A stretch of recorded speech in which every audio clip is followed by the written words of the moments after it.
Hi, welcome to another episode of Cleaning Up the Mental Mess with Dr. Caroline Leaf. I'm Dominique, Dr. Leaf's daughter and podcast producer. Today's episode is taken from an interview Dr. Leaf did recently on the Cannonball Mindset Podcast with Chad Sanschagrin. In this episode, Dr. Leaf discusses why labels like ADD and anxious person are so dangerous, especially when used on children, how to find freedom from labels, how to deal with problems like anxiety, how to help your children with anxiety, and so much more. If you enjoyed today's episode, please consider leaving a 5-star review and keep sharing with friends and family. Also, for additional helpful resources and tools to help you take back control of your mental health, be sure to visit drleaf.com.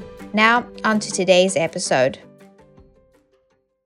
Welcome back to the Cannonball Mindset, and today is like it's not Christmas yet, but it feels like it's Christmas morning for me because I'm sitting here and I'm getting ready to interview somebody that I think is I refer to it today as the LeBron James of neuroscience. She is the best at what she does, bar none. She's written countless amount of books, just to name a few. Switch on your brain, think, learn, succeed, think and eat yourself smart, along with, I don't even know how many others. She's got an app. She's got an unbelievable podcast. She's everywhere. Dr. Caroline Leaf, thank you so much for giving me your time. Oh, thank you. It's a great honor to be on your show. Thank you. Love what you do too. Thanks. I appreciate that. I am, if somebody would have told me 30 years ago that I would have a podcast, would be surprising to me. But two, the idea that I'd be sitting down and having a conversation with a neuroscientist that is really just the best at what you do. And you're also a communication pathologist. I'm saying this is unreal to me because listen, I don't have a college degree. And I graduated high school with a 1.6 grade point average. I didn't finish my first book until I was 25 years old, cover to cover, and really just had the wrong mindset. And I was labeled with all these things and most of the labels I gave were labels I put on myself. So to sit down and have a conversation with somebody with your intellect and your expertise, this is going to be an awesome conversation that I know I'm going to take a lot out of.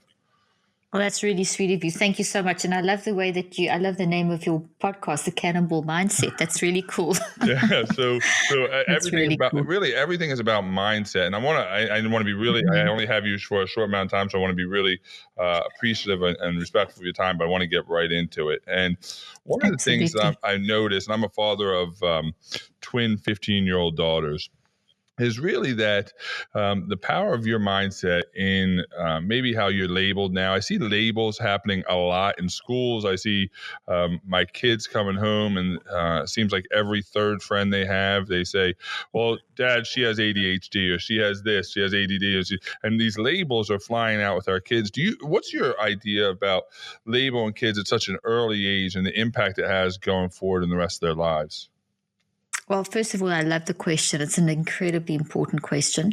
I hate the labels. That's the short answer. The long answer is that labels basically lock us in and they chain you and you kind of will live into the label if you don't actually understand what's going on. And our culture today is one of diagnose, label, and prescribe. And it's been moving in this direction for the past 60 years. And I practiced for 25 years and I've been doing research for 30 years, clinical research. We've just finished a clinical trial just very recently, busy analyzing all of that at the moment. And I saw back in the 80s when I was doing my research and starting to practice that I was trained in an era where we looked at the individual as a unique case study and they had an individual narrative. And if a child was battling at school or a teenager was battling at school or battling with their emotions, we didn't just label them. There was not even a label for them. They were someone who needed help. So therefore they came into therapy and we would see if there was a learning issue. If there's a learning issue, there's inevitably an emotional issue. If there's an emotional issue, there's inevitably a learning issue. And what's going on? There's a story and every person's different. And it requires a team approach. So that is the training that I received. And what was very disturbing for me is that from about the mid 80s and really took off in the mid 90s, it shifted over to a much more what we call a reductionistic model, where the person's story, the sort of person, who they are, how they think, how they feel, how they choose, their mind, was put to the side, and what became a major focus was the person's physical. So everything became about the brain, and this move really became very popular in the late 80s and early 90s when brain technology became very popular, and suddenly everything was all about, your brain on this and your brain on that, and your brain made you do it, and the person was forgotten at the expense. The brain became important at the expense of the person, and that is where it has really caused a massive problem, where this generation, your children, my children, they're growing up under the incorrect belief that if you're sad, or if you're depressed, or if you're anxious, or if you're worried, or if you are frustrated, or if you're irritated, or if you're dealing with stuff, that there's something wrong with you, that there is a brain disease, or that you have a neuropsychiatric brain disorder, or there's something wrong inside of you, or you're this imperfect, broken person, and that you need medication, and that you're ill. And there's the first generation ever to grow up like that, the most medicated generation that we've ever had, a generation that is not being allowed to express their emotions, to feel their feelings and process them and reconceptualize them. And that's not only, this generation's growing up like that, but we also have from the older generation, so from 25 years, millennials and up, have also been sucked into this philosophy of, mind doesn't really matter, your story doesn't really matter, and you are just simply a physical, biological automaton. And if you're feeling sad, there's something wrong with you, get a label, get a medication, squash it down. But we all know instinctively that that's not right, that that's wrong, that it's not helping. And we look 60 years later and we see the consequences of this labeling and diagnosing and prescribing and ignoring of the mind. And what we see is that people are actually dying 15 to 25 years younger, that we have a very frightening reversal of trends. Instead of people living longer, they're dying younger. And the age group most affected are your 25 to 64-year-olds. And so people are being struck down in the prime of their life. Children are losing their parents at a very young age. And they're tracking this back to lifestyle diseases. Basically, it's preventable from, people are dying younger from preventable lifestyle diseases. And what they're also seeing is that if people have a label, they're dying even earlier. So that trend of 15 to 25 years younger, those with a label and you can add another 8 to 20 years on that. So someone who may have lived till 75 is now dying at 50. Someone who would have lived till 50 is now living living till maybe 25 or 30. And it's become pandemic in its proportion. It's across the developed world, and it's affecting pretty much every society. And this trend began in it began in the 90s. They suspected something, started doing research, and by now at this point in time, we recognize that there is a major problem. So at the same time as they started identifying the issue, at the same time as they started saying that it's all about the physical, it's all about the brain, and everything's the brain, and psychiatric drugs and antidepressants, and let's give you a label, and let's medicate you, and let's make everything about a medical model of illness. And at the same time as that, we introduced the modern American diet became very ubiquitous, and the processed food movement became very dominant. So we had two major factors that keep humans alive that started changing and transforming over that time. And almost immediately, the statistics showed up. Yeah. So now we're seeing 60 years later, we're seeing the results, and it's a disaster. Yeah, I think this is so.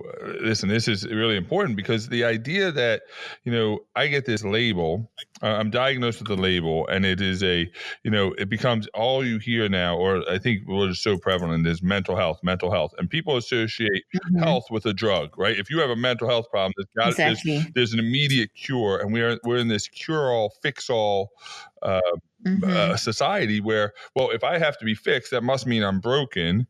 And now I don't know how to. Are we literally making people not understand how to actually cope with the stress, cope with the emotion, we're masking it with a Band-Aid, and then at some point the Band-Aid's not strong enough to hold it back anymore. Would that be a fair analogy? Absolutely. You've summarized it totally correctly. When you ignore the person's mind, when you ignore their story and what they're going through, you're going to land up, and you just focus on the physical, you're going to land up with the kinds of problems that we are seeing, where it's it's literally like we all instinctively know that we have a story and that we need to feel and that we need to have a better mindset and all that kind of stuff. But we are being told by the doctors and by the just general attitude, just the general philosophy in our society that you're not supposed to feel. But feeling is what begins the healing. You've got to look at those emotional and physical warning signals and recognize that they're telling you a story, that there's something going on.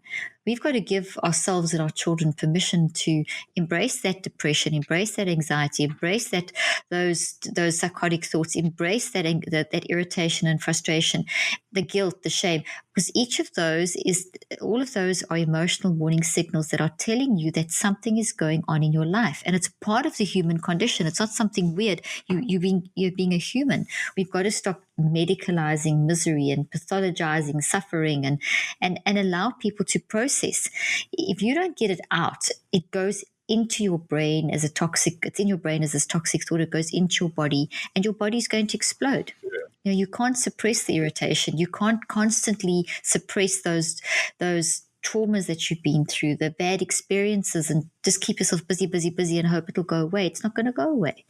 You have to deal with stuff. And society now needs to shift back into allowing our children and ourselves to be human again. Listen, I love that. And I'm a father. In theory, it sounds, and as logically, it even sounds so dead on. The challenge, I think, is, listen, I'm a father of twin 15-year-old daughters that are having emotional changes now, right? When it comes to boys, when it comes to their friends, when it comes to all these things that social media, they're bombarded, it seems like, more than I ever was. When I was younger, I had tons of emotional stress, but my mother, who was a single mother, she wasn't trying to fix me.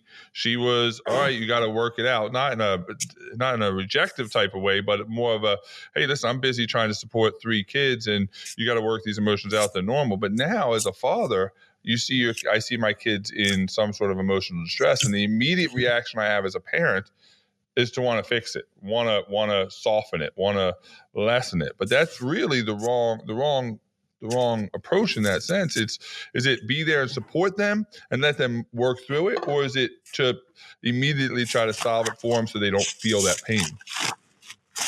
No, you see that, and I'm so glad you brought this up as well, because you have to let them feel the pain in order to know how to manage the pain. You have to be able to let them experience the stuff, otherwise they're never going to develop the coping skills. And the way that I explain it, I think, which makes it very easy to understand. If you think of a trapeze artist, they swinging through the air, but underneath and there's a lot of danger involved, and there's a lot of direction and focus and skill, but underneath you've got the safety net. So if they do happen to fall, the safety net is there to catch them. And as a parent, we have to be a safety net. We can't be up there doing the swinging for them. They have to swing through life. They have to find the path. They have to do the work. They have to experience the failures and fall. And we all know that. And we can't, we are in a society, helicopter parenting society, make sure your kids get into college society, shape your kids society, get them into every lesson society. And, you've got kids that are 2 twin girls that are 15. The 12 to 18-year-old, from 12 through 18, is the most difficult part of the entire human life cycle. And it's at this stage that our children need everything at different stages. But in general, the overarching philosophy is to be there and tune into your children and be that safety net. The younger they are, the more guidance, obviously hands-on. But by the time you have a teenager, 12 to 18-year-old, they need to be listened to. And research shows this, and it's also instinctive, but parents don't always do this. But research shows that that the greatest desire that a teenager has is to be listened to. But most of the times they're not listened to, they're spoken at. And because they're trying to process the emotions and develop, their linguistic skills are starting to develop to quite a high level that they can be but they kind of jumbled. So the emotions and everything together, the brain's still developing. So very often it can come out as that they're being difficult. But that behavior is not necessarily that they're being difficult. It is representing something underneath. There's something going on. And it doesn't mean that you have to, just like tolerate terrible behavior, but it doesn't mean that we should be punishing, pushing away, giving advice, telling them they're difficult, that kind of stuff. We need to be helping them to process life. We need to sit and listen. We need to say things like, this is a lot that you're going through, but we'll do this together. It's just a lot to handle. It's a lot to manage, but I'm here for you. And if you start getting to that mode of listening and tuning into your children and really, finding out what they love to do and doing that with them, your kids will start talking, and we can then be much more effective in parenting and much more effective in helping them as they fall, navigate that process. You wrap your child in cotton wool, you're actually preparing a child for failure for the rest of their life. So profound in the sense of, again, the greatest thing you can do is be that safety net underneath, but they really do have to learn how to embrace their struggles, embrace that. And it sounds, maybe that's the wrong messaging, but embrace the fact that you're going to have these struggles, and you have to building a resilient emotional fortitude, like so hey, I know how to cope with this. I've been hit before. I've almost like you're building myelin in the brain. You're building this connection of emotional sheathing to be able to respond to it faster, better, quicker. Is that the same concept? It's yes and no. What happens is it's a lot more complicated than that, and this is the other thing. Brain science said the way it's presented to the average sort of in the media, it doesn't really give us the true picture. It's not sort of a matter of just growing networks, because the brain just does what we tell it to do. And your mind can override any network that you have built in your brain, because your mind is not your brain. So I think one of the principal elements that we need to always look at first is, what is the mind, what is the brain, and how do we change this whole thing? What is going on here? So if you start with absolute basics, it's step number one. You need to understand that your mind is not your brain, that your brain is not your mind, that your mind is how you think and feel and choose, and your brain is physical substance that your thinking and feeling and choosing moves through. So your mind is this energy of thinking, feeling, and choosing that literally uses the brain as a way of processing, storing, and expressing who you are and what you're thinking about. So as you're thinking and feeling and choosing, you're building all these networks into the brain, and these networks are thoughts, and these thoughts influence the entire body, and they become the roots of what you say and what you do. So that's the basic principles. You're not your brain. Your mind is, you're growing your brain. You're changing your brain all the time. And these thoughts are very complicated. They're little protein structures that grow on top of the neurons in the brain called dendrites. And they're little very complex protein structures, and they're constantly changing. You're never the same. Every experience changes you. Even memories don't stay quite the same, but memories are thoughts. Thoughts are memories, and they're always changing. And as you get more and more experience, they're always changing. You're always growing. You're always experiencing. You're always going to that next level.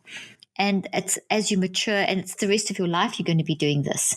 So I think it's very important that we understand that the mind is not the brain, that you actually can change your brain.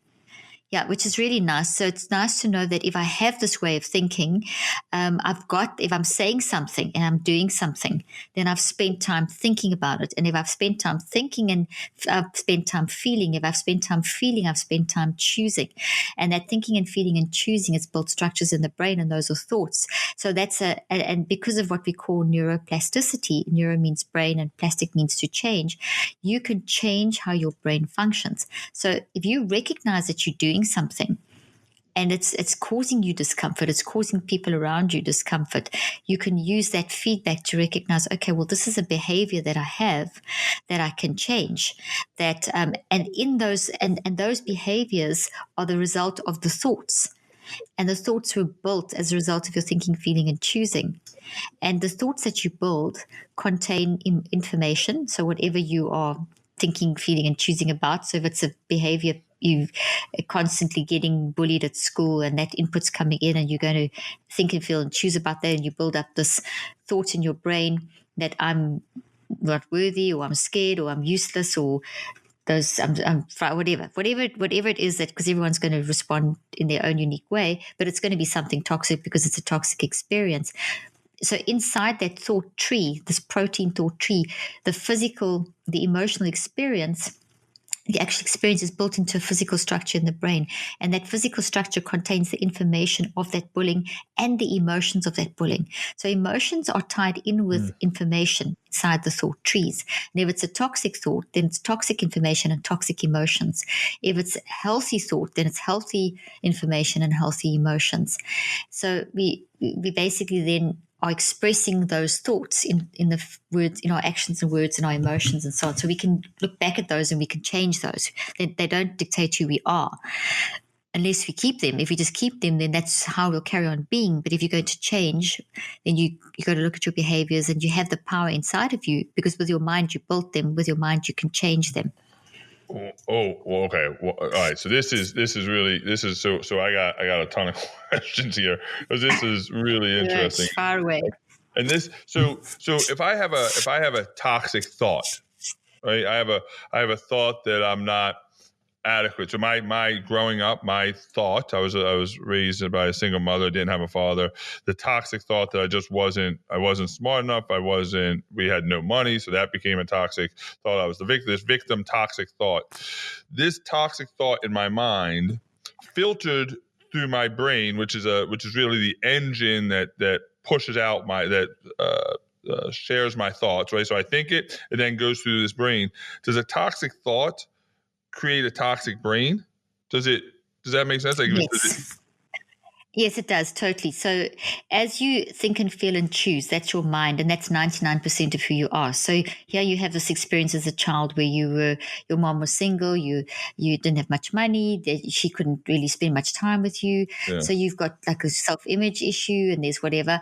That's those experiences, and that's energy, those words, the things she said, a lot of them probably unintentional, whatever, but it went inside of you. You processed it. A little boy, you thought, felt, and chose. And as you did that, you changed the structure of your brain. You grew these thoughts into your brain. Now, our brain is not wired or structured characteristically for toxic traumas and irritations and toxic whatever. It's our brain is actually, all the wiring, all the chemicals, everything are actually designed in a positive direction, which is quite interesting. So when we experience something negative, the proteins don't fold properly, and the chemicals don't work properly, and the electrical activity is all weird, but it's still there. So you've got this really ugly looking tree, which is, if you see me on YouTube, I always use this kind of wiry looking tree, just to help people have an analogy in their mind of the thought's still there. You've still changed the structure of your brain. You've still changed your brain. You've grown your brain in a direction, but it's toxic and it's causing brain damage. And it increases your vulnerability to low-grade inflammation across your entire body, which means you're vulnerable to get any one of the lifestyle diseases. And if you don't deal with that stuff. And a lot of times, like you as a child, I mean, how do you control that situation? It's your mother's socioeconomic situation was imposing on her ability to be able to, give you the emotional need that you had as a young boy. Yeah. But that's, like, we can't even blame her for that, because her circumstances were, yes, sure. You've got to be careful how we handle the situation, because yes, it was difficult that she was in a difficult situation. Yeah. You have to track it right back. Where was the support? If she had the support from a community, then she could have had more emotional support, that she could have given you what you needed. So there was this cascading downstream effect of society not supporting the single mom, who then couldn't support her son, who then went into life with a lot of emotional stuff and had to work as an adult to overcome these things. And so we've got to change society as well. We've got to be much more community focused. I love that. But the thing is, though, like, so for me, Like my mother's amazing. One of the most amazing women I've ever met in my entire. Well, is the most amazing woman I've ever met in my entire life, and she's never said, and I've never even heard her say to this. I'm 45 years old. To this day, I've never heard her utter a negative word about anybody or any situation. But what happens is, and I would love. This is what I'm really fascinated about is. So I interpret my situation as negative. I interpret what's going on. I create a negative story, a toxic story. It filters through my brain. This becomes my personality. This becomes who I am, right? To me, this becomes who I am. And it continues. It never releases. So that toxicity just stays in my brain. It either stays in my brain or does it just grow? And that all of a sudden becomes my personality, becomes my life. Is that the case? Like, it's my stories that I'm telling myself? Yes, pretty much. So whatever you think about the most will grow. So if you going through the situation, and as an adult now, you said some very positive things there. You said your mom's amazing and she's still alive and still amazing. So you explained that as a child you didn't get quite the nurturing that you needed, and it affected your early adulthood. But you got to a place in your life where you actually were able to stand back and observe how you were thinking and how your mom, and suddenly you had compassion, and you suddenly saw, hey, it was really difficult being a single mom, trying to make enough to actually earn a living so you shifted, and that compassion shifted how you function. So your brain neuroplastically responded to your mind. So with your mind, you chose to look at instead of blaming your mom, you decided to actually see her circumstances in her whole narrative. And that then helped you to rewire the toxicity of that thought into something positive. But let's say that you didn't. Let's say that you just became so self-involved that you got into drugs and you got into alcohol and you got into self-destructive behaviors, and you just never dealt with the fact that you weren't nurtured like you expected to be, like a child deserves to be. It's their right to be nurtured. A child is right is to be nurtured, and and to be able to have someone there, pick them up when they fall and hold their hand as they go through the tough stuff. And if you don't get enough of that, it will affect you. But you as once you sort of into adulthood and 18, 19, 20, even earlier, even 15, 16-year-olds, you can see with your daughters, you can stand back and say, oh, hang on, let me just see, dad's got a really high pressure job and maybe I shouldn't be so hard on him. And you did that. But you could have gone the other way. You could have been really sorry. You could have got very bitter and angry, and you could have pursued that and stayed bitter and angry and gone down the wrong road. And that could have played out in innumerable ways. So yes, whatever you choose, whatever you think, feel, and choose about what you've experienced in your life, and that would be called your early childhood, as you know, is called adverse child experiences. Basically, we call them non-conscious drivers. Whatever you've gone through is driving how you function as an adult. I mean, we all know that, but you can just submit to that and make that part of your personality and just say, well, this is me and this is who I am and this is what I've gone through, and just kind of almost be consumed. Or you can stand back and say, this is not how a human operates. Every person, including my mother, my father, whatever, have got a story. And what was their story? And how can I choose to forgive and choose to understand or whatever? And then that changes. So in your personality then shifts back. But it's a choice you make. And every human has that ability to make that choice. Until what point? At what age do you no longer have that ability to make that choice and to change the toxicity in your brain, or to change your outcome of the ideas of what you're feeding your brain, where it actually can make a difference? Is there a point where you just like, all right, listen, you're 45 years old and you've had this toxic thoughts and these toxic ideas for 45 years. There's no change in it at this point, or are you always able to change?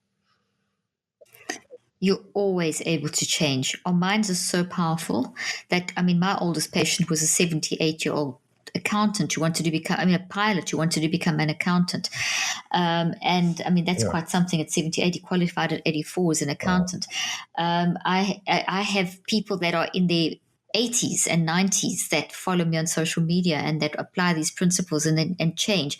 It's never, ever, ever too late. Your brain is plastic, literally, and your mind is essentially designed to operate without sounding all super spiritual and stuff, but literally it's designed to operate in a love mode. And we see from quantum physics that our thinking and feeling and choosing generates energy, the kind of energy Einstein spoke about. And at our core level, we can be physical, and then we break down into smaller parts and eventually subatomic particles and eventually waves. And these waves have an energy that they emit that is basically at the core of who we are, is a love energy. And so when we are toxic or get irritated, for example, that wave gets disrupted and it becomes this toxic kind of wave. So we generate this energy from our body and our brain collectively all the time based on what we're actually thinking about. So you can, and it's always changing. So you can generate this toxic energy, and you can see it's having a toxic effect on people by your words or actions or whatever. And you can just choose to stay like that. Or you can say, hey, I'm going to self-regulate. I'm going to manage my mind, because we are designed as humans to manage our mind. It's all about mind management. How you manage your mind will determine how you are going to deal with those issues and decide, I'm not going to be like this anymore. I'm going to change. You can do that at any age. There's no time limit on change. You're changing anyway. So if you don't change into the healthy version that's going to bring you the peace inside of you, which is truly success, when you feel that peace inside of you, then you're going to be you're basically just going to become more toxic. So you're still making a change. So it's just the question is, are you just staying? Are you getting more toxic, or are you actually starting to control the toxicity? And the whole idea that you control that you control the change, right? You control it. It's once you understand that, it's a kind of a liberating thought. I'm saying it takes the idea that you have that ability, that God gave you that ability to make this change, right? He didn't program us to be a goose will just fly south, doesn't know why. I'm saying we have that ability of free change, that free will. That's a pretty liberating thing, isn't it? It's very, very liberating, and it's very important that we teach that to our children, because they're growing up in a society where we pretty much are told that our children are growing up in a society that they're pretty much told that they can't change, that this is, as soon as they battle at school or have any kind of emotional problems, they're hauled off in the system and given a label, and, they're getting locked in. If an adult in your life at a young age tells you something, you know yourself what can happen is you've experienced it yourself. If someone tells you intentionally or unintentionally that you are a broken brain, or you are this, or you are that, you'll live up to that, because you're being shaped by your elders, the people around you. They're speaking into your life. So, but that can change at any stage. Anything that has been spoken over to you, that you've been consumed by, all of that can change. And this is the message we have to get to our kids, that your mind is more powerful than your experience, because your experience produced this thought it resulted in a thought in your mind, but your mind can change that. The way that you're behaving in response to the pain you've experienced is not your destiny. It's part of your journey, and we all love to talk about being on a journey, but no one likes doing the hard work of actually, hey, I better go and embrace this. I better process this. I better reconceptualize it, because it's painful, hard, going to get worse before it gets better. It's really difficult. It's so much easier just, oh, that's the label. There's the pill. There's there's just the sort of like magic potion thing, and it doesn't work, and it's not working. And that's why I started off with those statistics, that kind of approach is what's killing people. We will pay the price. Society will pay the price, and society is paying the price.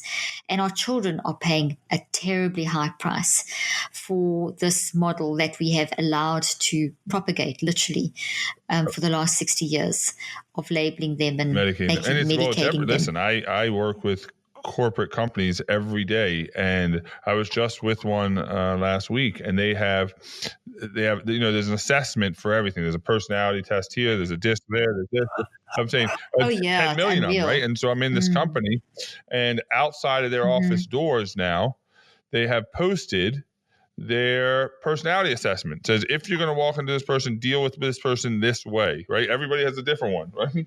And I'm like, what? Well, this way people know how to deal with them. And I'm thinking, yeah, but people will, if you're told enough times you're this, and this, well, then all of a sudden they believe they've lost the ability to change. This is who I am. And now that becomes who they are, regardless of whether they want to or not. They start to believe that is their truth. Is that right? I'm saying that's detrimental to the idea of change and evolution, right? Well, Yeah, absolutely. Because we're constantly evolving as a human. So there is a core. There is a core. You are you. You're not me. I make a lousy you. You make a lousy me. So there's definitely a core of who you are. But the whole IQ movement where you are measured, and the personality profile movement where you are categorized, which is what all the discus and these Myers-Briggs and all these things fall into, stick you into a box that you are this type of person. But that's not correct, because you aren't a type. You're actually a prototype, if you think of it. You're not a type, you're actually a prototype. So you are your own unique categorical thing. No one's like you. There is no category except yours, and everyone else has their own category. So therefore, the intentions of those profiles are good, in that you're trying to recognize that there's a difference between all of us, and don't try and treat everyone the same. That's the good side of it. The bad side is we cannot say that you're a type A person. And I've developed over the years, I developed profiles myself, but they're not personality profiles. I developed them in almost like a rebellion to the profile movement and to the diagnostic movement, where I had to measure people. And it's basically a profile, and it's in two of my books, because there's two parts to it, where it basically helps people to understand not what kind of personality you have. Forget the personality stuff. That research is, in any case, it's so unscientific, and you'll see a lot of stuff coming out now in the media about the unscientific nature of personality profiles and the whole concept of personality, because we change so much. But what is important is to recognize that you have an identity, and your identity is how you uniquely think, feel, and choose, and that how you think, feel, and choose is going to change with all the time, through every experience, who you with, who you marry, who you don't marry, who your friends are, and what you do, and where you live, and your socioeconomic and the political, and so everything is contributing. Your suffering shapes you, and all these things are all contributing to how your thinking, feeling, and choosing will grow organically. So you think and feel and choose in a unique way, which means you see life in a certain way, and that can obviously become filtered by toxicity, as we've been saying. But there's a core part of you that sees it differently to me, and that's what we need to be focusing on, the fact that you see it differently to me, and it can become very distorted through pain and suffering. But pain and suffering can also be used to grow that organically in a very good direction. Looking for the ideal, on-the-go, super delicious, brain-boosting snack? Then you need to try super fat nut butters, my favorite go-to snack. Right now, I'm snacking on some apple slices with the super fat protein nut butter spread on top. Delicious. The healthy fats, carbs, and protein really help me stay focused, full, and energized, so I can power through hours of podcasting and research. Super fat nut butters are certified keto and paleo, ready to take your snack game to the next level. Well, Superfat is offering a special discount just for my listeners. Get 15% of your order when you use the code Dr. Leaf at checkout. Just go to superfat.com and use the code Dr. Leaf at checkout. The link will also be in the show notes. Ladies, I need to tell you about a bra company that has changed my life. Third Love. With Third Love, I took a really quick and fun online quiz, which then matched me to the perfect bra, shape, and size. Every customer has 60 days to wear it, wash it, and put it to the test. If you don't love it, you can return or exchange it for free, and Third Love will donate it to a woman in need. Right now, they are offering my listeners 15% off your first order. Go to thirdlove.com/drleaf. That's thirdlove.com/drleaf for 15% off today. Let me tell you about my secret weapon for learning new things and getting ahead. It's called Blinkist. Blinkist takes the best key takeaways, the need to know information from thousands of non-fiction books and condenses them down into just 15 minutes that you can read or listen to. I love Blinkist because in less than 15 minutes, I feel like I can fast-track my path to a more intelligent and informed and healthy me. I use Blinkist as part of my daily brain-building morning routine, which helps really boost my mental health throughout the day. Right now, for a limited time, Blinkist has a special offer just for our audience. Go to Blinkist.com/drleaf. Try it free for 7 days and save 25% off your new subscription. The link will be in the show notes.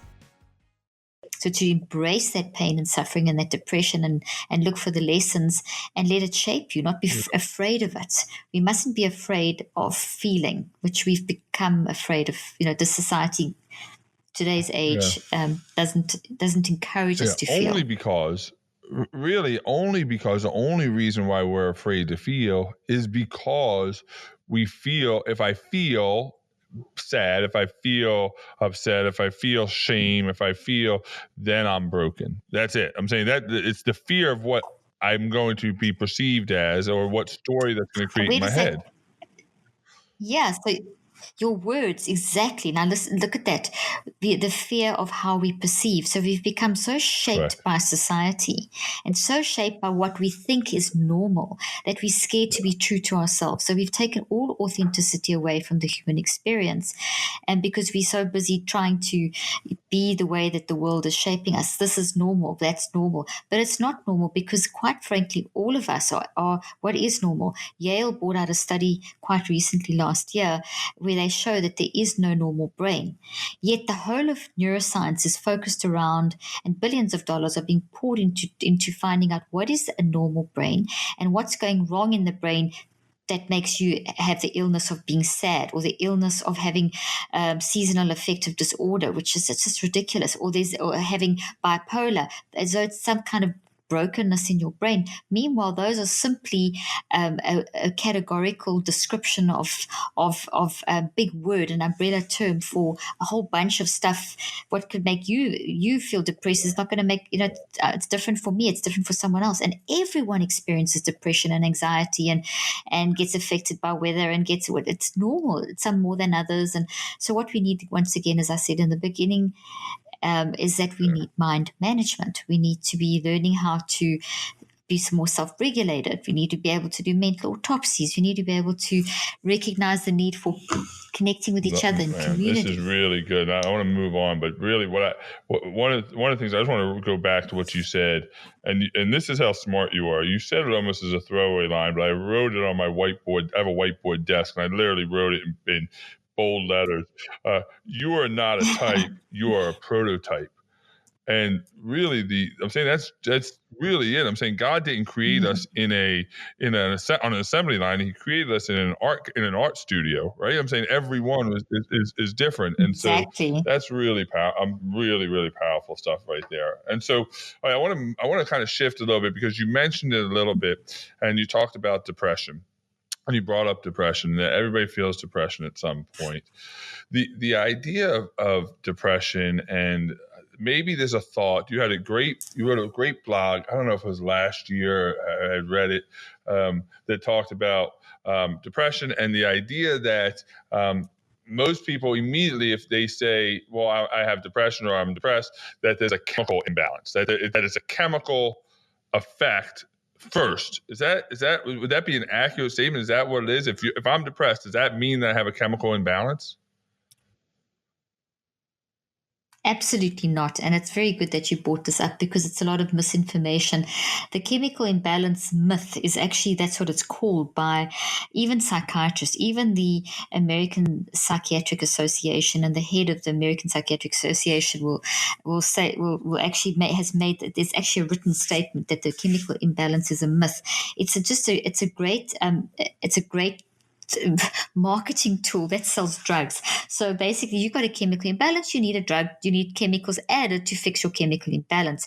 And where it was birthed back in the 50s by a scientist who was theorizing that maybe when people feel sad, there's a chemical imbalance in the brain, and that's the cause of the depression. But it was never proven or scientifically shown to be true, because it's impossible to show it, because it doesn't exist.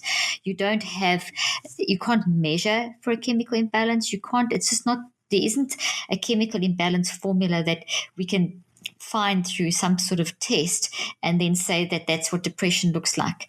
And they've spent billions of dollars trying to find what they call the neurobiological correlates and the chemical, in terms of the chemistry of the brain and the structure of the brain for things like depression. And they've never found it because it isn't there to be found, because each of us is unique, and each of us is not only going to experience depression once or twice in our life. We're going to experience depression, if we're honest with ourselves. It can happen weekly. It can even happen daily. You'll have moments in your day where you may feel very flat. It's quite normal. You'll have moments in periods of your life where you'll have seasons where you feel really awful, where it's really hard to just feel anything maybe, and it's different extremes for everyone. And that's not an illness. That's not a chemical imbalance. Your mind is 99% of who you are. Your mind, as I've been saying, is how you think, feel, and choose. And how you think, feel, and choose is in response to what you're going through. And that thinking, feeling, choosing, mind in action, 99% energy, you move through your brain. Your brain is physical. If you're dead, your brain does nothing. Your brain is responding, and we can see this. I use technology in my neuroscientific research. We use very advanced brain technology, and we can see the brain responding in real time to how you're thinking and how you're feeling. And so your brain obviously is going to respond, because your mind is moving through your brain. Your body responds. You eat food, your body responds. You get hungry, your body responds. You feel sad, your body responds. So your brain and your body obviously are going to have a reaction to what you are going through, but they are not producing what you're going through. Your mind actually causes it. The research shows absolutely clearly, and this is probably going to change and become an even higher statistic as we understand more, but we can see that up to 95% of illnesses that kill people, lifestyle diseases like the autoimmune and the cancers and the cardiovascular diseases and so on, come from lifestyle diseases. What are the death? 95% of disease is lifestyle related, preventable lifestyle. If you ask what lifestyle is, so if 95% of cancers, etc., are coming from lifestyle, what is lifestyle? Lifestyle is 7 things. Lifestyle is how we manage chronic stressors, which is the day-to-day stuff. What's your mind management for that? What's your mind management for acute stressors? The big things that happen, that are unexpected, that happen frequently, fairly infrequently, but they happen. Your identity. What do you, like we spoke about this already? How the world is shaping us? How we personality profiles, instead of being allowed to be our own unique self, instead of we getting lumped as a category or as a number. But you are type you. No one can match you. If your identity is taken, if you get jealous, you lose your humility. There's pride that'll come in. There's fighting. There's arguments. You don't understand others. So identities, and that wrecks your brain and body. Not managing your acute stresses and chronic stresses wrecks your brain and your body. If you're not dealing with things that have happened in your past, like you've spoken about stuff in your past and you dealt with it as an adult, you've dealt with that. If you don't deal with those unconscious drivers, it's going to put your body at risk. If you don't watch your diet, if you don't sleep, if you don't exercise, those 7 factors are lifestyle factors. If they're not managed by you, with your mind, with your thinking, feeling, and choosing, you step into that low-grade inflammation across your entire brain and body, which then makes you vulnerable to these lifestyle diseases, which then can shorten your life. If you take that and just treat the physical, and you've got to treat the physical, I don't deny that. If you develop type 2 diabetes because you aren't eating properly, and you're not eating properly because you're depressed, and you're depressed because you've never dealt with your childhood issues, can you see the tracking back? If I don't deal with all of that, yes, you're going to land up with major, maybe fatty liver disease or something, and you're going to have to treat that because it's the physical result of. You're going to land up, but you still have to find out the cause. Why do you have the fatty liver disease? What is your diet? Why aren't you exercising? Why aren't you sleeping? I mean, you don't sleep, you set yourself up for cardiovascular disease. You're not sleeping because your thoughts are chaotic. Why are your thoughts chaotic? Because you're not managing your chronic stress. So the whole thing tracks back very neatly to how we are managing our mind. And that means that we as a society have to teach our children, teach each other, help each other. You cannot do this alone. We're not designed to do life alone. We're designed to do life in community. And we need to be helping each other to manage our stuff, to sit and hold hands. And like I said about your teenagers, if your teenager's going through something, you can't fix it for them. it's the worst thing you can do is fix it for them.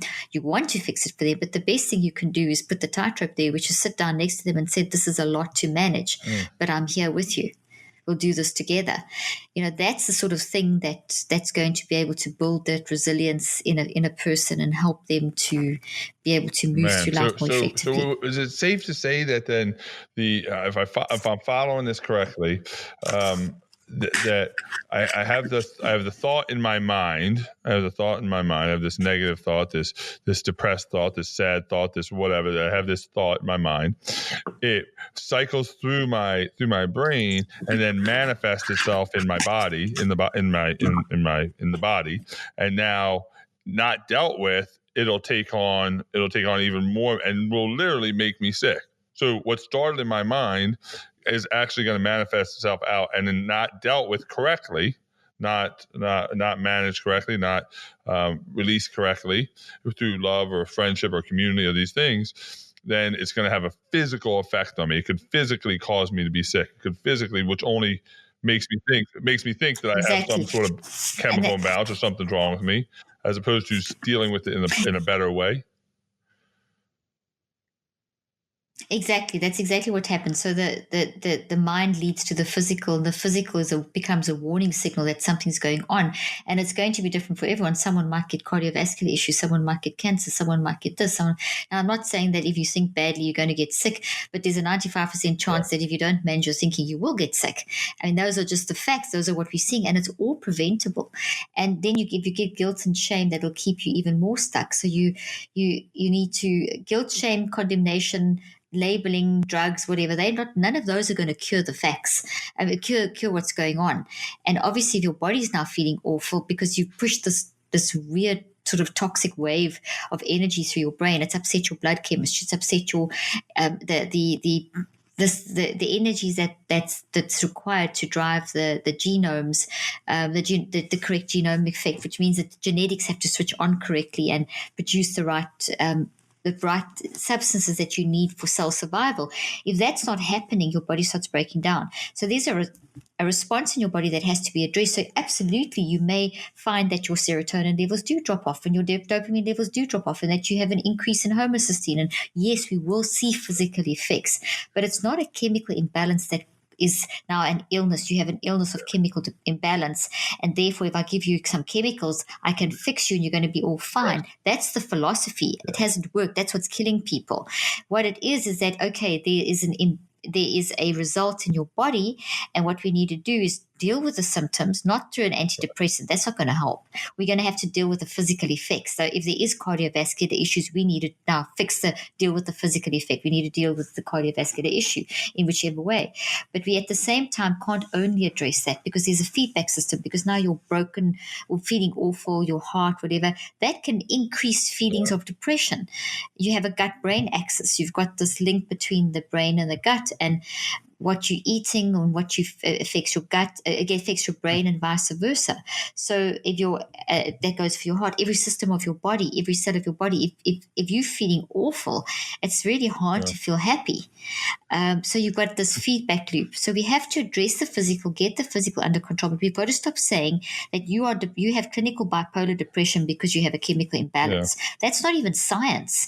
It doesn't tell anyone anything, and it doesn't help anyone with anything. It just makes things worse. What we need to say is, you're feeling depressed. Okay, that's a reality. You're feeling you're actually having physical heart problems, or you've got tremendous digestive issues. Let's treat the digestive issues. Let's change your diet, your exercise. Let's look at what's going on in your blood. Let's check out all those. Let's do all this physical stuff, because we have to address it. And let's fix it, change diet, etc. But at the same time, let's look at why you're depressed. What's going on in your life? What's your story? And then, so I developed over the years, 30 years of research and 25 years of clinical practice. I've had a lot of experience. I developed techniques studying how the mind-brain connection works and brain research, and developed techniques to help people to stand back, observe their own thinking, become aware of what are these physical and emotional warning signals in my life, and what does it mean? And it's based on science, and it's a 5-step process. And that 5-step process is used to detox the brain, whether it's of a toxic habit or some kind of abuse or trauma that you've been through. And also in that process of addressing that, you not just going to try and change. It's not cognitive behavior therapy. It's not psychotherapy. It is you learning to manage your mind and self-regulate your mind. It's a process that teaches you, okay, this is how I'm feeling. Let me now address this. What is the cause? And you go through a process that is how your brain actually builds memory. And you find the toxic issue and you break that toxic issue down and you rebuild it. So you embrace, you process, and you redesign. Yeah. You don't try and eliminate because it's part of your story, but you turn it around, you reconceptualize it to the point where it doesn't control you, you control that. And we've put all this in, I've got books and things, which I'm sure we'll mention at the end, but we've put this into an app called Switch, which is fairly new, and we've just about to upgrade it now this week into its new format. And it's amazing because it's all these techniques that I've put into a very simple technology platform. And the last thing I wanted to say about I've always got a lot to say, but basically that relates to this whole concept is the fact that you can't do this alone. And I've stressed this a few times, sit with your teenager, sit with your friend, sit with whoever, listen to each other, ask for the help, connect with each other. Don't try and fix someone, but support someone. Very big difference between those. We can't do this alone. We build resilience by helping each other. I definitely want to talk about Switch, and we're running out of time, so I have a couple more questions. But the entire idea that, listen, we're into a new year. By the time this broadcast, this will be in the new year, new decade, and most people are going to have this New Year's resolution. They're going to change they're going to change their diets. They're going to ignore the things that happened in the past, and they're going to forge ahead to make a better life. But the reality is, until you deal with these systematic thoughts that you've been avoiding forever, that have been negative, until you find the root cause and the root toxicity of that, at some point it's going to start growing again. It's almost like a weed. You have to deal with it. You have to eliminate it and then move on. Is that correct? Exactly. You have to deal with it, and you mustn't, you're dealing with it by embracing it, literally celebrating it, which sounds really weird, but you're celebrating the fact that you're weakening it. Because as soon as you're consciously aware of something, you can change it. If you're not consciously aware of something, you can't. So yes, you are embracing, you're processing, and you're reconceptualizing. And reconceptualizing means that you're redesigning it. It's like, you remember, I used to get like this, and then I was like that, and I did this. So maybe with your life, you used to be maybe, I don't know, I'm just guessing, but from a little that you've said, it affected your self-esteem a little bit, this whole thing growing up. And so you can basically reconceptualize it. Now, going through saying, oh, well, my mom didn't intentionally make me feel bad or try and destroy my self-esteem. She herself was battling, and your compassion and your choice to stand back and observe your own thinking, that helped you see it from a different angle, reconceptualize. So you built a healthy thought. So you started off the program telling me about your life, which shows me that and how you've changed. Oh, yeah. So you've reconceptualized. So you still remember your suffering, but it's made you a better person. And that's what I mean. We've got to do that. We've got to embrace and process and reconceptualize. If you change the way you look at things, the things you look at will change. And basically what I'm doing is I'm looking at it through a different lens and saying, well, without that, I'm not the person I am today. I'm not doing this podcast today. I've changed it. It served an important role in my growth. I've learned how to deal with it. I've addressed it. Now this is how I view that past. I view it completely differently, which changes how it filters through my brain, which changes my body's reaction to it. Now it doesn't make me weak and feel less than. It makes me strong and feel powerful. Would that be right? Yeah. Exactly. Totally powerful in a very positive sense, because what I always tell like people to realize is that when you start operating in this very self-regulated lifestyle, because essentially mind management, which is pretty much the main word for what I teach, is telling people how to manage their minds in terms of everything, in terms of dealing with stuff and relationships and everything, is when you do that, you start shifting how your body functions, and you set up this really wonderful feedback loop between mind, brain, and body that enables you to basically function at a different level. That it's a continual process. It's not going to be overnight. It's a continual process. All right. So a couple more questions. So one, where do people find you? I know, I'm going to say this before you do, but you have the most amazing website. Like, I don't know who created the website, but if you want something and you want to know something, I'm saying you can go to our website and there's, Thank you. oh my gosh, there's clinical studies you're working on now. There's books. I'm saying everything is on your website. So, but with your website, and then where else do people find you? Thank you. It's drleaf.com. I assume you put it in the show notes. Also, they can, my podcast, I have a podcast called Cleaning Up the Mental Mess. We have, if people join the newsletter, they're going to get a weekly blog, but I've also got blogs like normal. We all have blogs, podcasts. And then we have, there's the store on the website that's got lots of information. So, and then if people want to know about my clinical trials that I'm doing, I mean, we had just to tell you, we're talking about depression. We busy analyzing it now, and we've had people come into the study that have been so depressed and lethargic and not being able to sleep and process information just by using that Switch app that I was talking about, which are the 5 steps that I've developed over the techniques that I've developed over these 30 years that we've now put in this technological platform and app on your phone. Just using that, they didn't have any interaction with me. They used my app. So it was through technology. They went through this process, learned to mind manage, did the 5 steps. And by day 21, within 3 weeks, they had the depression, the lethargy, the lack of sleep, the inability to process information and not be able to contact gone. By day 63, which is 9 weeks later, it was sustained, and total changes in their blood, total changes. So as these narrative, as the mind management changed, their narrative changed, their lifestyle changed, the blood changed, the blood chemistry changed, the physical changed, the brain changed, and it's being sustained. These people are now, we just tested 3 months later again, and we're getting the results in from that. It's people are sustaining a pattern. So once you self-regulate, you change. And the results, the evidence is there. So that's if people want to know more about that, it's at drleafresearch.com. The app, they can see about the studies, the clinical trials. The app is phenomenal. I'm saying the idea that you have, we use, there's a lot of conceptions, a lot of thoughts about social media and technology, but here's really the benefit of technology, and that is when I have used the right way. It is powerful. I'm saying it is powerful that somebody can have an app that really is. I'm saying there's a million apps out there, but literally that has clinical backing, that has tips of the day, it has resources, it has a journal that you can write in. I'm saying really right at the fingertips. You have this computer at your fingertips all day to help you kind of detox you and get to the life you actually were designed to have. Not this life that you designed in a negative state, but the one that you were actually created for.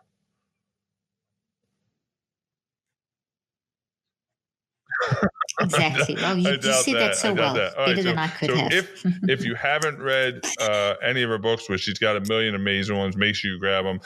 I really like your latest one, Switch on Your Brain. But there's another great one, which we didn't really talk a lot about. Maybe that's for another time. But the whole connection between what you eat and you and how you think. And you have a great book called Think and Eat Yourself Smart, which is phenomenal book. One of your other amazing books. All right, last question. So thank you very much. I know your time is unbelievably valuable, so I'm going to end it right on time. But my last question for you, and that is, when you leave this earth many, many, many years from now, what do you want your contribution to have been? Probably my biggest contribution is to help people to realize that they can think, that they have this ability to direct their brain, this directed neuroplasticity, this ability to mind manage. And if you teach people to think, they change. And it's to teach them to really stand back and observe their own thinking. I often say to people, and this may summarize it all, is that you can't control the events and circumstances of your life, but you can control your reactions. So that's your thinking. You can control your thinking, and when we do control our thinking, things change. Fantastic. Listen, it was an hour. It felt like 5 minutes. So I don't know, it's I could have done this for another 23 hours straight. Oh, thank you. That's so sweet of you. Thank you. Really appreciate you. And I know the last thing is you have this great conference once a year. I think it's in December. You probably just finished it, right? Yes, the Mental Health Summit. We just had it last weekend, and it's open for pre-registration now. We filled up by in October last year already. We had to close registrations early, so Wow. we're very excited. We're going to be doubling the numbers. Space now, we'll have a lot more, double the numbers. So we'll have up to 2,500 space for 2,500 people. But it's already starting to fill up. So people are, and it's great. We handle all these things in a lot of depth, and it's a really great. And we're also doing a mental health challenge soon. So it'll be with the Switch app, and they can find out those details on our website as well, which is going to be very exciting. We're going to set up a whole community and do it together. Awesome. I love it. All right. So get her book, get the app right away. Share the app too with people that need it, because I think everybody needs that help in their pocket. And then attend their conference and make sure you subscribe to her podcast. A great million podcasts out there. I don't know of one. I'm a big podcast guy that is as tactical and practical as this one. Remember, you're not a type. You're a prototype. So thank you very much, Dr. Caroline Leaf. I really appreciate your time. My pleasure.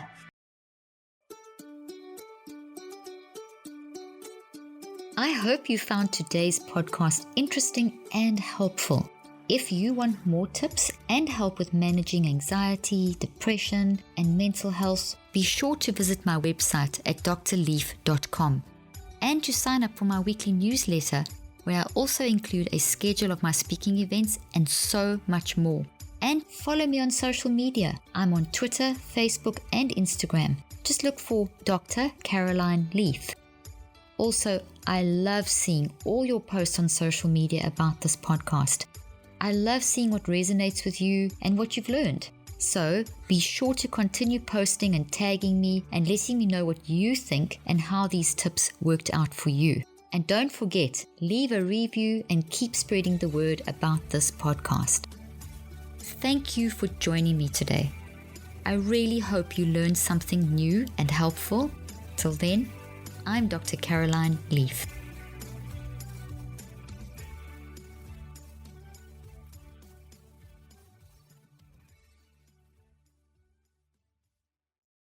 This podcast represents the opinions of myself and my guests. The content here should not be taken as medical advice. The content here is for educational and informational purposes only. Please consult your healthcare professional for any individual medical questions you may have. While we make every effort to ensure that the information we are sharing is accurate, we welcome any comments, suggestions, or corrections of errors.